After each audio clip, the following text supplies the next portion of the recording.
Mes mokėmės atpažinti pėdsakus gyvūnų ir bandėm būti pėdsekėjai.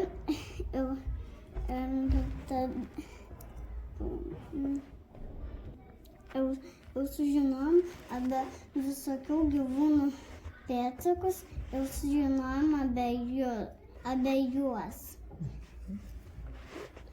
Ir aš išrinkau lapę dėl to, kad aš ją mačiau tik vieną kartą. Norėjau sužinoti apie ją daugiau. O dabar papasakosiu savo sukurtą pasaką Miške lapė.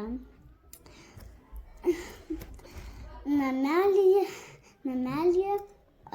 aš valgiau, lapė valgė savo krūmus surinktus. Ir tada, kada jau pabaigė, išėjo į lauką ir užlipo ant savo pastatytą bokštą ir pamatė, kad kita lapė gaudo kiškį ir nulipo nuo bokšto ir ėjo gaudyti su ja. Ir tada, kada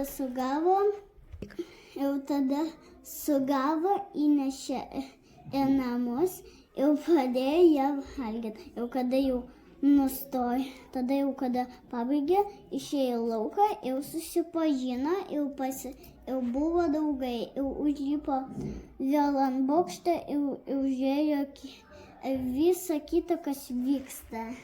Lapės, jos nemieli gyvūnai. Nemieli gyvūnai, aha. Jos esą Plėšrūnės gal, ne? Jo, valgo mėsą ir medžioja. Sužinau, kad lapės esant šunų giminaitis ir moka nuloti. Ir išmokau daryti lapės pėdsakus. Ir daug pas lapę skiriasi nuo šunų pėdsakai dėl to, kad pas lapę pranagai, o pas šunį ne.